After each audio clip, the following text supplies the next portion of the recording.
ஆலங்குளத்தில் online விளையாட்டில் லட்சக்கணக்கில் பணத்தை இழந்த இளம்பெண் ஒருவர் பூச்சிக்கொல்லி மருந்தை குடித்து உயிரை மாய்த்து கொண்ட சம்பவம் சோகத்தை ஏற்படுத்தியுள்ளது. தென்காசி மாவட்டம் ஆலங்குளம் பகுதியைச் சேர்ந்த ஸ்டெல்லா எஸ்தர் என்பவர் ஆன்லைன் விளையாட்டில் 2 லட்சம் ரூபாய் வரை பணத்தை இழந்துள்ளார். இதனால் மனமுடைந்த எஸ்தர் வீட்டின் பின்புறம் உள்ள மாட்டுக் கொட்டகையில் விஷம் அருந்தியதாக கூறப்படுகிறது.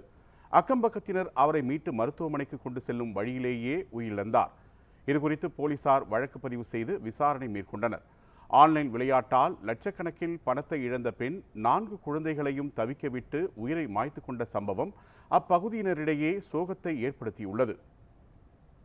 வேண்டும் 4 லட்சம் ரூபாய் தோத்து என் பிள்ளை உயிரை விட்டுட்டு 4 பிள்ளைங்க விட்டுட்டு போயிட்டாயா.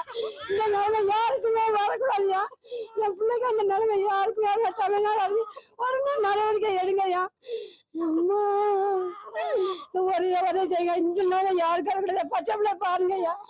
என் பச்சை பிள்ளை பார்த்தாலே செல்ல என் பிள்ளை உயிர் போயிட்டாயா.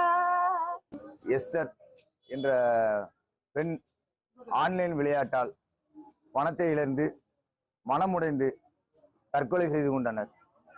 அந்த எஸ்தர் அவர்களுக்கு 4 குழந்தைகள், 3 பெண் குழந்தைகளும் 1 ஆண் குழந்தைகளும் உள்ளது. இந்த ஆன்லைன் விளையாட்டால் ஒரு குடும்பமே நிற்கதியான ஒரு சோகத்துல இருக்கு.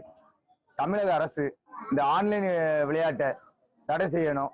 அது மட்டும் இல்லாம 3 பெண் குழந்தை 1 ஆண் குழந்தை உள்ளது. இந்த குழந்தைக்கு தமிழக அரசு உதவி செய்ய வேண்டும்.